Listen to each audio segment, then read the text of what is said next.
de Gênesis, no capítulo 2,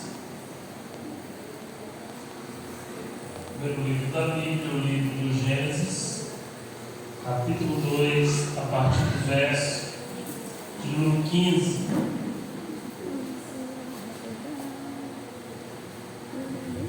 Diz assim a palavra de Deus: E o Senhor Deus tomou o homem e o colocou no jardim do Éden para cultivá-lo e guardá-lo. E o Senhor ordenou ao homem, dizendo: De toda árvore do jardim tu poderás comer livremente, mas da árvore do conhecimento do bem e do mal, dela tu não comerás, pois no dia que dela comeres, tu certamente morrerás. O Senhor Deus disse: Não é bom que o homem esteja sozinho. Eu farei uma ajudadora adequada para ele. E da terra o Senhor formou todo animal do campo e toda árvore do ar, e o levou até Adão para ver como lhe chamaria. E como quer que Adão chamasse cada criatura vivente, este era o seu nome. E Adão deu nome a todo gado, a toda ave do céu e a todo animal do campo. Mas para Adão não foi encontrada uma ajudadora adequada. E o Senhor Deus disse: O Senhor Deus fez um profundo sono cair sobre Adão. E ele dormiu, e ele tomou uma de suas costelas e fechou em seu lugar a carne. E a costela que o Senhor Deus tinha tirado do homem, fez uma mulher e a levou ao homem. Até o verso de número 22 para a nossa meditação desta noite. Com seu assento, vamos refletir e meditar a palavra de Deus. Queridos, vocês já viram aí, né? Quando tem os eventos esportivos na TV, sempre tem aquele momento em que a cena se repete, o replay, né? E aí é mostrado de vários ângulos aquela mesma cena, para que o espectador que está assistindo veja todos os ângulos, como foi aquele lance, como aconteceu aquele gol, como aconteceu aquela enterrada no basquete, como foi aquela vitória daquele time. E não é diferente com o livro do Gênesis. No capítulo 1, se você ler, o capítulo 1 fala da criação de todas as coisas. E no capítulo 2 nós temos um replay, é mostrado novamente como foi criado, mas só que em câmera lenta, com mais cuidado, com mais detalhe. Mostra como Deus criou todas as coisas, inclusive o primeiro homem e a primeira mulher. Uma das estratégias do capítulo 2 em mostrar isso novamente é o propósito de Deus na criação que teve do homem e da mulher, para que o primeiro casal refletisse a imagem de Deus sobre toda a terra, para que a família refletisse a criação de Deus, o ápice da criação de Deus no mundo criado por Ele. E Deus, ao criar homem e mulher, coloca a terra sob a sujeição do primeiro casal, para que ambos desempenhassem o papel, para que ambos fizessem cumprir a vontade de Deus sobre a terra. E aqui começa a nossa reflexão. O tema dessa reflexão é um para o outro e ambos para Deus. Mas nós vamos entender o que é um para o outro e ambos para Deus. Vamos entender qual é o papel de cada um que foi criado por Deus. Há papéis para o homem, e há papéis para a mulher, e há papéis para ambos juntos dentro do casamento. Vamos entender em primeiro lugar qual é o papel do homem. O homem foi criado por Deus, conforme nós cremos na Bíblia Sagrada. O homem é criado com alguns propósitos. O primeiro propósito de Deus ao criar o homem foi para que o homem fosse o cabeça da criação. E ao criar o homem como cabeça da criação, Deus coloca sobre Adão a responsabilidade deste mundo. E quando Adão peca, Deus chama a responsabilidade de Adão. E não porque Eva. Se o texto bíblico diz que Eva é quem primeiro pega do fruto, porque Deus falou como um homem, a responsabilidade estava sobre os ombros do homem.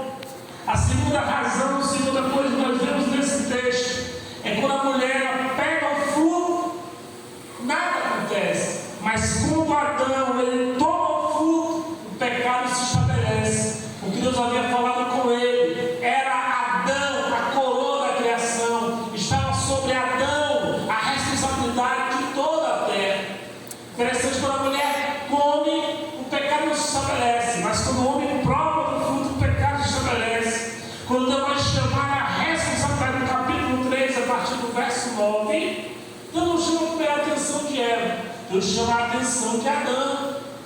E por que isso acontece? Porque Deus havia falado primeiramente com Adão. Outra coisa que nós vemos nesse texto, nesse capítulo 3 de Gênesis, é que quando a mulher peca, o seu castigo é relacionado a ela mesma. O texto vai dizer que agora vai sentir dores de parto, que agora o seu desejo vai ser para o seu marido, mas a sentença do homem já é relacionada a toda a terra. Quando o homem peca, o pecado se estabelece na terra, e a terra é amaldiçoada não por causa do homem, não por causa da mulher, mas por causa do homem, porque o homem é o cabeça da criação. E é interessante que nós observamos isso, o homem ser o cabeça, o responsável da família, porque o homem foi estruturado física e psicologicamente para exercer este papel de ser o provedor, o protetor. E se isso foi retirado do homem, a família entra em colapso.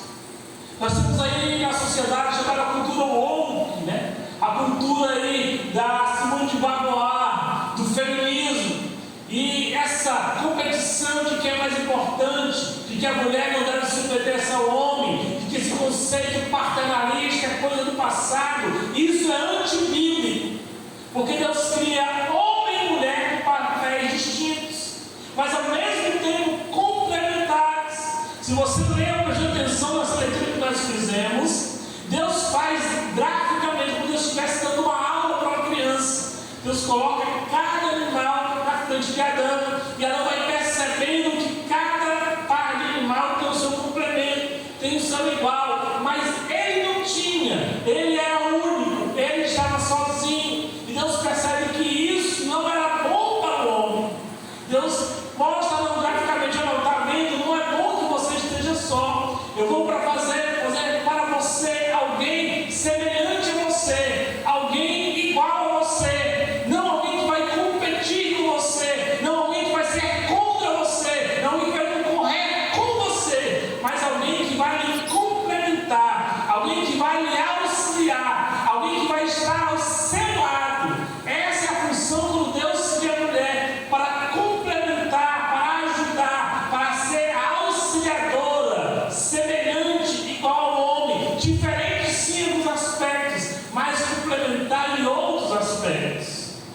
E quais são as responsabilidades que Deus colocou sobre o homem? A primeira responsabilidade que Deus coloca sobre o homem é a responsabilidade da liderança. É o homem, é do homem o papel de prover sobre o lar, de ter autoridade sobre o lar. Os filhos esperam dele a autoridade. Se você ler 1 Coríntios capítulo 11, versículo 3, vai falar sobre a autoridade, que o cabeça da mulher é o homem, o cabeça de Cristo é a igreja, e Deus é o cabeça de Cristo. Deus está falando de quem é maior, de quem é mais importante, mas mostrando que existe uma liderança e que existem responsabilidades em todas as áreas, até no mundo espiritual. A sociedade tem dito que o homem, que a época do paternalismo passou, do patriarcado, que agora cada um faz o que quer, e essa briga do sexo ela não é bíblica, ela é antibíblica. A própria Simone de Beauvoir, quem criou essa ideia, baseada nas ideias de Karl Marx, na luta de classes, ela mesma era uma mulher que teve vários amantes. Se ela era contra o homem, por que ela teve tantos amantes? Só você procurar depois aí no Google, né? Deu uma bugada depois, quando eu cheguei em casa, que foi Simone de Beauvoir. É a mulher que estabelece o feminismo, a luta de classes baseada nas ideias de Karl Marx, mas é a mulher que teve vários amantes. E o próprio Karl Marx, que criou a ideia do comunismo, de que uma sociedade perfeita não precisa de Deus, e que a sociedade deve lutar pela sua independência. Ele mesmo era sustentado por uma mulher. Não que o Karl Marx trabalhou, ele é sustentado por uma mulher. Ele mesmo é parte da burguesia, porque nele mesmo trabalhou no cabo da enxada. Tem você ver a ironia de alguém que escreveu, que orientou as pessoas a lutarem por seus direitos, quando ele mesmo era sustentado por uma mulher. Aí você vê a ironia e a mentira que é o comunismo e a ideologia de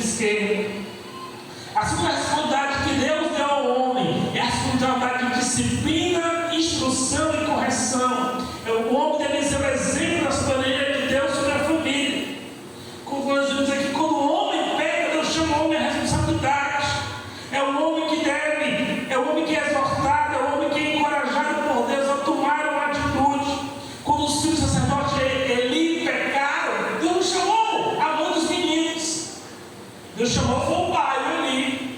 Por que Deus não chamou a mãe? Ele não chamou, ele tinha, mas Deus chamou o homem. A responsabilidade é do homem de disciplinar, de instruir, de corrigir dentro da sua família, dentro do seu lar. A terceira responsabilidade do homem dentro do casamento, dentro da família, é prover moradia, comida, é ser um provedor dentro do seu lar. E isso é responsabilidade básica de cada homem.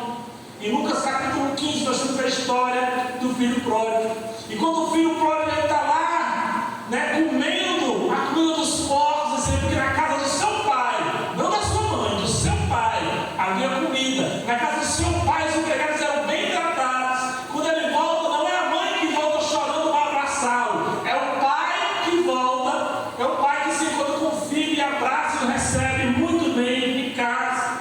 É a responsabilidade do homem prover para dentro do seu lar, de ser um provedor dentro da sua família. A quarta responsabilidade do homem dentro do lar é ser um exemplo de vida espiritual, ser um intercessor, ser um guerreiro. É o pai responsável pela salvação da sua família. Em Josué capítulo 24, versículo 15 diz: Josué, eu e a minha casa, a minha família serviremos ao Senhor. Não é a mulher de Josué, não são os filhos de Josué. Josué é quem toma a liderança da família. É o homem que deveria assumir a liderança da família. Há uma pesquisa feita há muito tempo que diz que quando a mulher se volta para Deus, ela só influencia 30% da sua família. Mas quando o homem, quando o marido, quando o responsável pelo lar, que deve ser ele se volta para Deus, ele influencia 60% da sua família.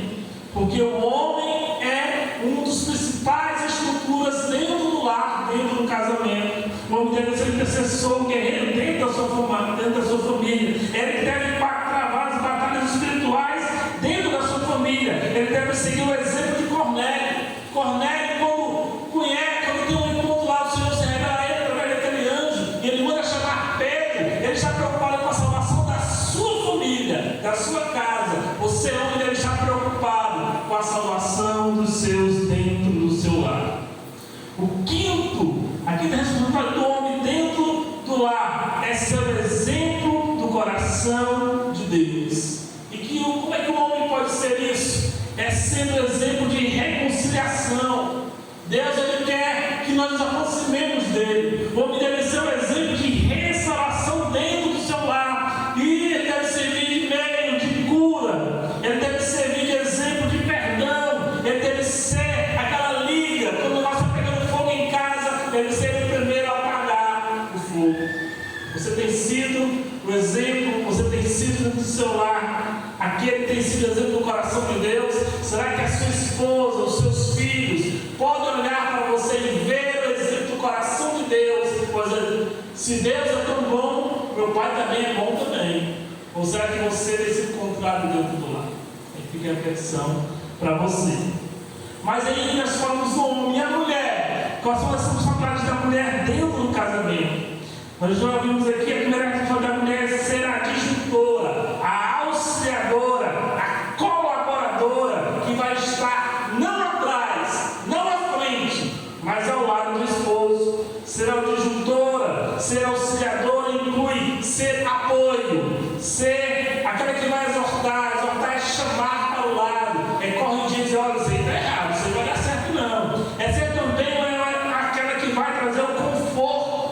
Das 21 palavras para auxílio no Antigo Testamento, 17 são atribuídas a Deus e 2 exclusivamente atribuídas à mulher. A mulher é criada para ser o auxílio, para ser o esteio, para ser o conforto, para ser aquela que vai ser o apoio de Deus na vida do homem. Será que toda mulher tem sido assim? Só você pode responder. Aí vem um ponto polêmico. A mulher deve obedecer ao seu marido. Efésios capítulo 5, verso 22 vai dizer que as mulheres devem se sujeitar, se submeter. O feminismo vai dizer que isso é coisa do passado, que isso é colocar a mulher debaixo de um jugo, é a mulher servir de tapete para o homem. Não é verdade. A luz da Bíblia, o que é se sujeitar? A palavra sujeitar-se é mesmo que submissão.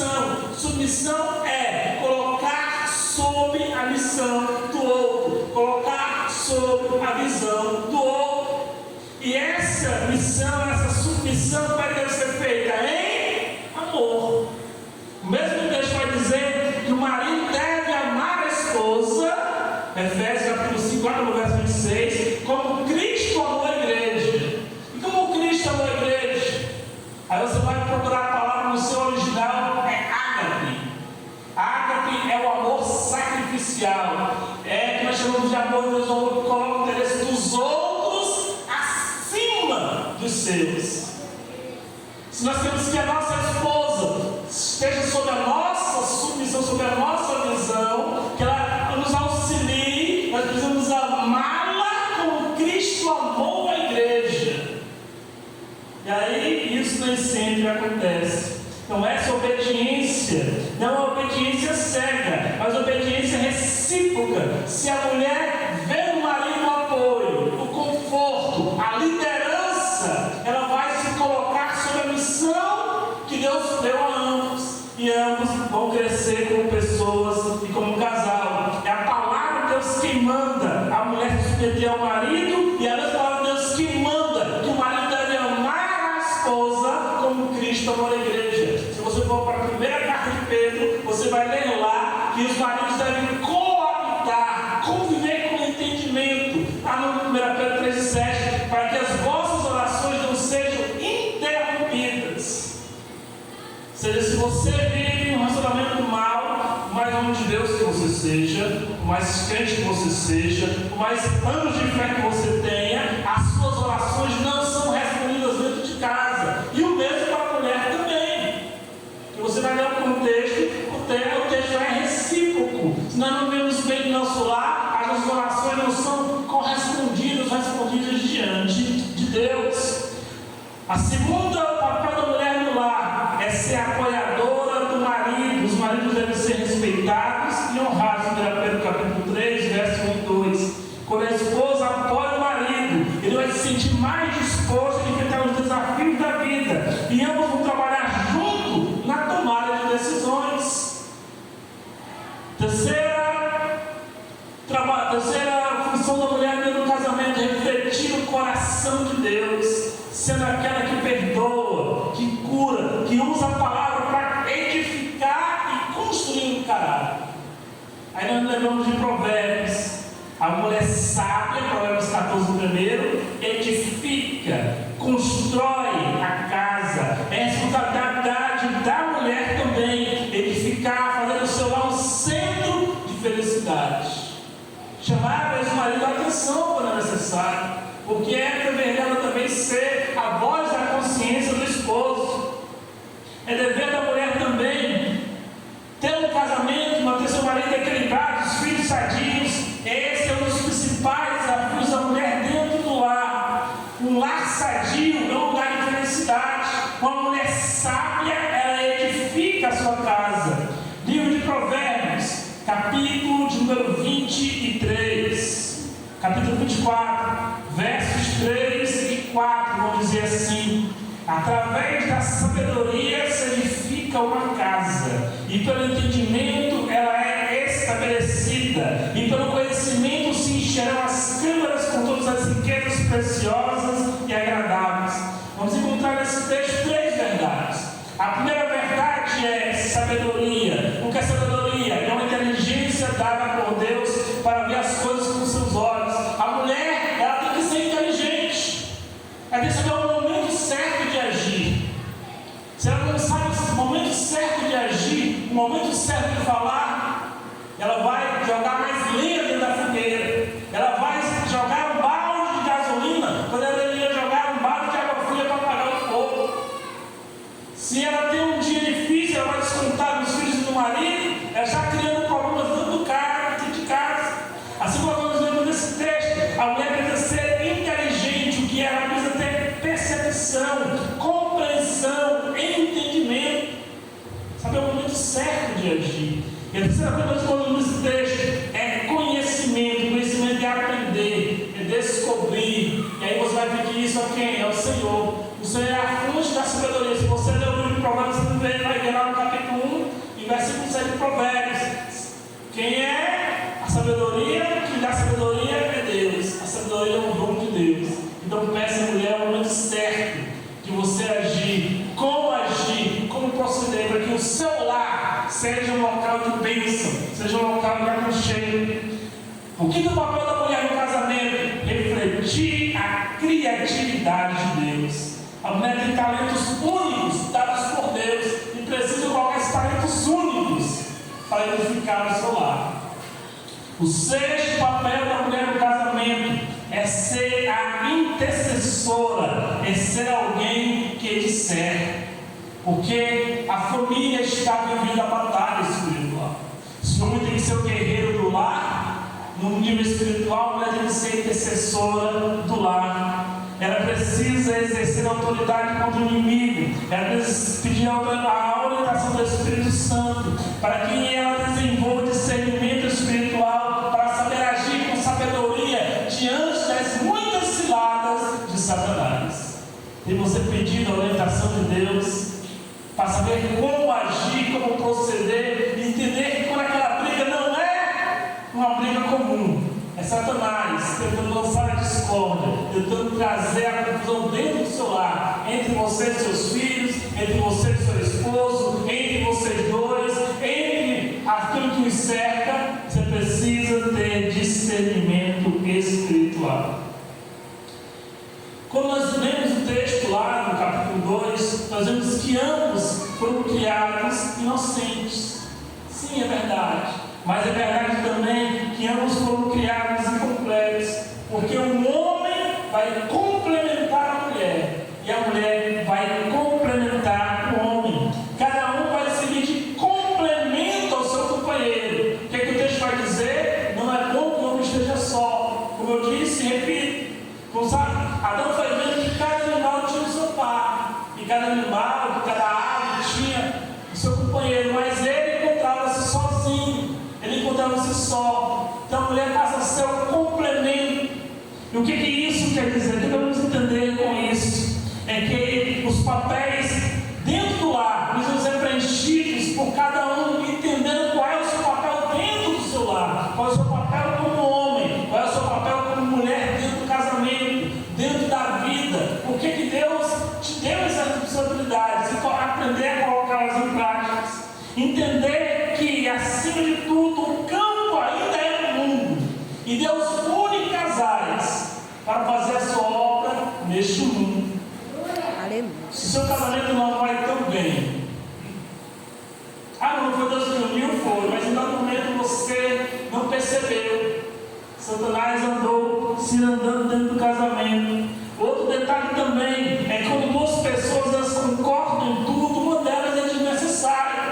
Porque a mulher é criada para quê? Para complementar o marido para complementar a mulher. Se duas pessoas concordam em tudo, uma delas é desnecessária. Como é que é o próprio da Bíblia? Provérbios, capítulo 27, versículo de número 7. Provérbios 27, versículo de número 7.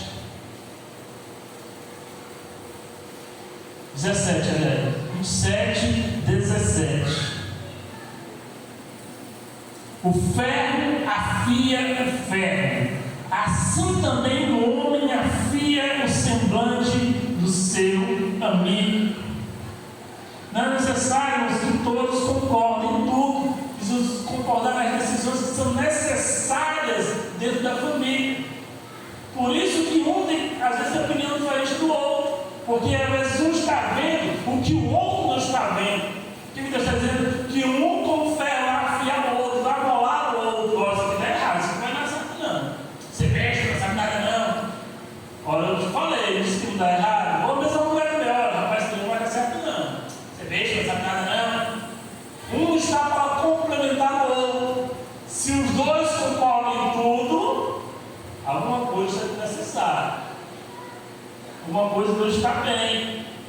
Então um serve para ajudar o outro. São as visões opostas que ajudam os outros a prosseguir na vida. Isso vai ficar melhor se ambos, para que ambos fiquem mais parecidos com Jesus.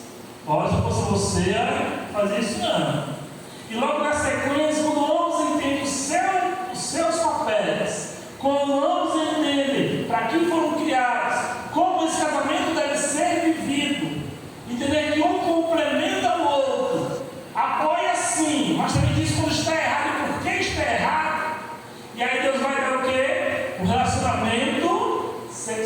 Hebreus capítulo 13, versículo 4, leite sem mácula. Mas qual é uma das principais finalidades do relacionamento conjugal? É só gerar filhos? É só proporcionar minutos de prazer? Não, é muito mais do que isso, é muito mais que intimidade física. É um símbolo da seriedade, do pacto conjugal, da complementação mútua. Entender que um precisa do outro e que ambos precisam de Deus. Essa é a realidade do casamento. Eu preciso dela, ela precisa de mim e nós precisamos de Deus. Então essa ideia do feminismo, de que a mulher não precisa do homem, que o homem é descartado, ou que a mulher também não tem importância, isso é mentira do diabo, isso é mentira de Satanás. Satanás tem tentado destruir as famílias, porque sabe que destruindo a família, ele destrói a sociedade. O que nós vemos hoje? Tantas drogas, tantas pessoas frustradas, deprimidas, oprimidas, pessoas que estão aí indo de mal a pior, porque vêm de famílias destruídas, famílias onde Satanás obteve espaço para agir, destruindo casais, gerando pessoas destruídas, que vão reproduzir famílias destruídas, que vão reproduzir mais famílias destruídas, uma sociedade destruída. Por isso que a sociedade está da forma que está, que as coisas estão do jeito que estão, porque a base da sociedade é a família, está sendo destruída.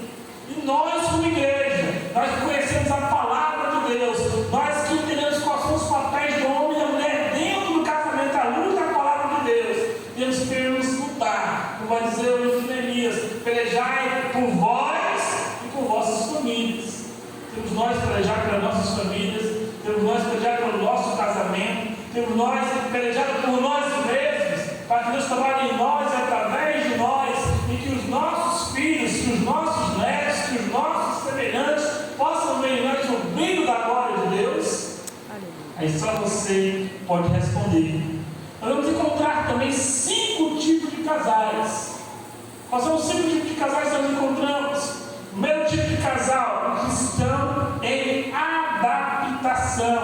São todos recém-casados, como outros que estão há tanto tempo, mas ainda não se adaptaram, ainda não se entenderam, ainda não se complementaram. Até com 10, outros com 20, outros com 25 anos de relacionamento, mas que não se entendem porque não conseguem se adaptar. Casais que não se adaptam. Segundo tipo de casais, os casais felizes. O que são casais felizes? São casais que são satisfeitos um com o outro, que se sentem realizados um com o outro. Um casamento feliz não é um casamento estável. Um casamento estável nem sempre é um casamento feliz. Casamento feliz é quando um está satisfeito com o outro. Quando ele olha por cima da cerca, ele pode ver até algo melhor, algo mais bonito. Mas não, ele está satisfeito com o que tem, com aquilo que Deus te deu. Mas ele está satisfeito com aquilo que Deus te deu. Chegar um pouco no estreito de Jesus. Aí, rapaz, a mulher do outro é mais crente, o marido do outro é mais bonito. Se meu marido fosse aquilo ali, que ele não me emprega. Se meu marido fosse aquela mulher que canta. Se meu marido fosse aquilo, se minha mulher fosse aquela ali.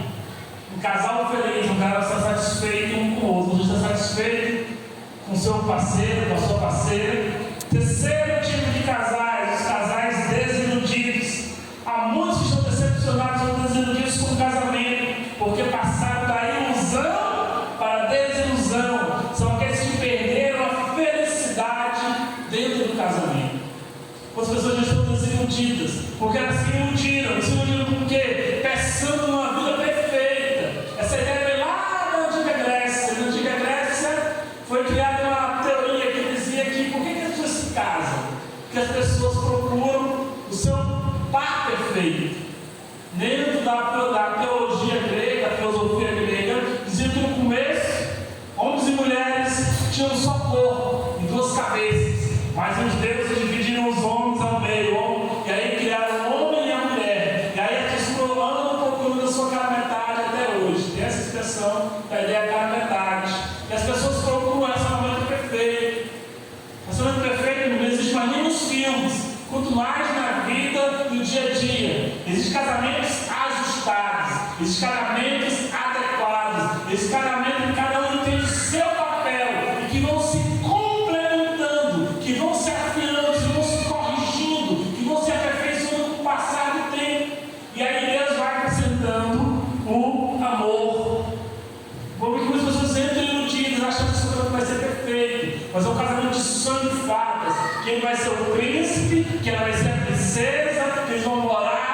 né? No castelo, que tudo vai ser bonito. Isso aí, irmãos, é a história da Barbie. Isso é aquela história que vai ver filmes da Barbie. E aquilo não é a vida real. A vida real é diferente. Nós vamos nos ajustando com o passar do tempo.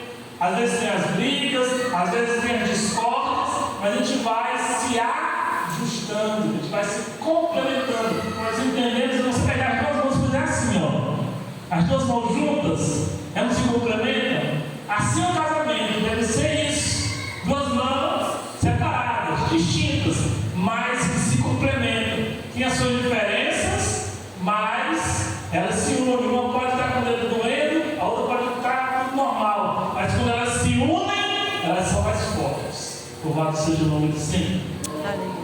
O quarto tipo de casal são os casais em risco. São aqueles que estão em crise constante, que vivem uma discórdia eterna e são ao reparo. Esse relacionamento não vai resistir, ele vai desmoronar.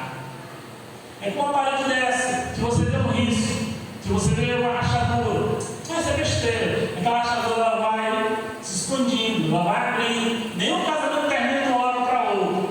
Nenhum divórcio começa da noite para o dia. Não, são pequenos detalhes que vão se acumulando com o passar do tempo. Nós não vamos nos reparos, nós não paramos para avaliar como está a relação, como as DR, discutir a relação. E aí, com o passar do tempo, esse casamento ele vai desmoronando e chega um momento que ele vai cair. Rapaz, quando a gente estava casado há tantos anos, o casamento acabou assim de uma hora para outra, não. Foi as coisas que foram se acumulando com o passar do tempo, que não houve reparo, que não houve conversa, que não houve diálogo, que não houve orientação, que não houve sabedoria divina nem da parte dele e nem da parte dela, que eles não lutaram a preservar aquela união. E aí um dia a casa desmoronou. Em quinto tipo de casal, casais separados, que vivem dentro dos seus lares, mas são separados sobre vários aspectos. Não vamos separar, é só no papel não. Separados em vários aspectos, que pensam totalmente opostos, que têm visões totalmente opostas, cada um vai para um lado e ninguém consegue se encontrar em lugar nenhum. Esse é o casal separado. E se não houver um reparo, se não houver um cuidado, essa divisão, que o que é divisão? Duas visões, vai acabar levando a um divórcio formal. O divórcio é apenas o que você escreve no papel, mas aquilo ali já aconteceu há muito tempo e que foi acontecendo com o passar dos anos. Nós finalizamos aqui porque o relógio me apressa a volta de Jesus. Queria abrir aí o livro do Êxodo, capítulo 12. Como fomos lembrados hoje não é lembrado a Páscoa. E o que foi a Páscoa? A Páscoa foi um dia de juízo. A Páscoa foi um dia de julgamento de Deus sobre a nação do Egito, para a libertação do povo de Israel. Nesse capítulo 12 do livro do Êxodo, duas vezes nós vamos encontrar a palavra família neste capítulo e em todo o livro do Êxodo. Duas vezes está no capítulo 12, na instituição da Páscoa, nos versos 4 e o verso 21. Em todo o livro do Êxodo, duas vezes a palavra família está escrita, registrada. Está no capítulo 12, na instituição da Páscoa. E qual é a lição que nós podemos tirar nessa noite, nesse dia de Páscoa, sobre as famílias, para a nossa reflexão dessa noite? Como nós precisamos da proteção. Você se lembra? Qual foi a ordem que Deus deu? Que eles deviam pegar um cordeiro, degolar, matar, pegar o sangue, passar no umbral e na lateral da porta. Que lembra até uma cruz, você pensar, na parte de cima e na parte lateral. Lembra lá do sacrifício de Jesus, em cima e do lado. A marca do sangue, o símbolo da proteção. Foi uma noite terrível, uma das piores noites que alguém pode imaginar. Se transportar para aquela época, imagine pessoas caindo. A gente pensa, mãe, criança pequena, eram os primogênitos, os primeiros filhos. Então quer dizer que foram desde criança de peito até homens e mulheres adultos, que de repente começaram a cair mortas. Imagine as pessoas gritando, imagine um pânico, aqui sem saber o que fazer, desde o mais rico, da casa do faraó, até o céu do faraó.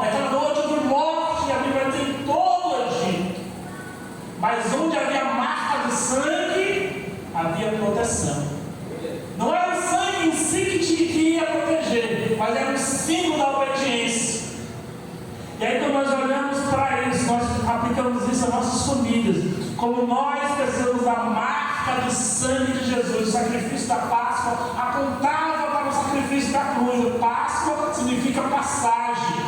Nós não comemoramos a Páscoa, nós celebramos a ceia, que é a vitória de Cristo, que é a nossa libertação espiritual, feita lá no sacrifício da cruz.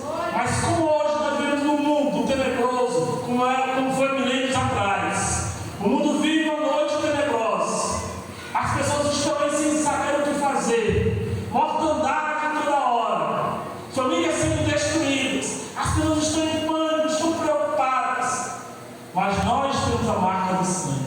A minha família tem a marca do sangue, a sua família tem a marca do sangue.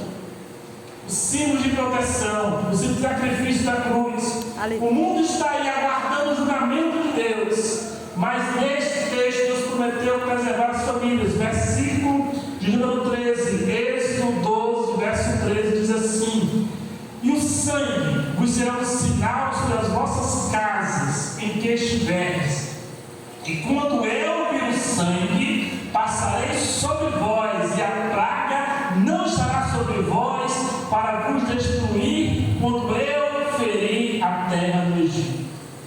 A verdade que eu tive desse texto é: nós precisamos da proteção desses dias maus, nós precisamos da marca do sangue em nossos filhos, da nossa família, em nossa defesa contra as investidas do diabo. Nós temos a marca do sangue para nos dar livramento, nós temos a marca do sangue para nos dar esperança, nós temos a marca do sangue para nos dar orientação, nós temos a marca do sangue em nossas vidas, em nossas famílias, nós temos a marca do sangue. Não adianta apenas passar o sangue nas paredes do íntimo.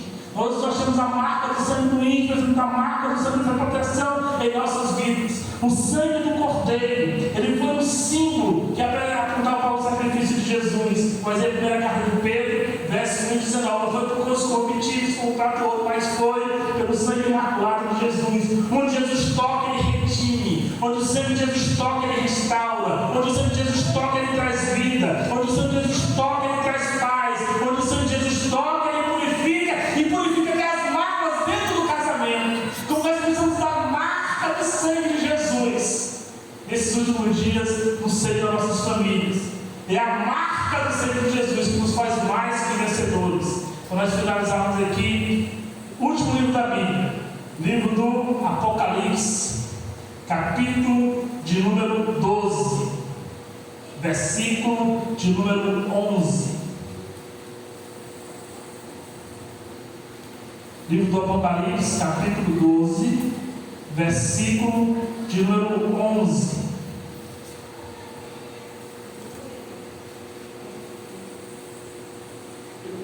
Diz assim o texto sagrado: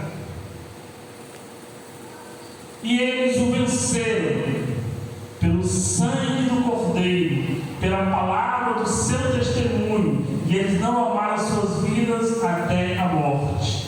Aqueles que vão estar lá, eles vão vencer pela marca do sangue. Nós precisamos da marca do sangue para vencer. Nós temos a marca do sangue sobre as nossas famílias. É a marca do sangue que nos faz triunfar. Que a marca do sangue esteja sobre a sua vida, sobre a sua família, sobre os seus negócios, sobre o seu casamento, para que você venha também vencer. Em nome de Jesus e Deus em Cristo nos abençoe. Glória a Deus. Aleluia. A nossa família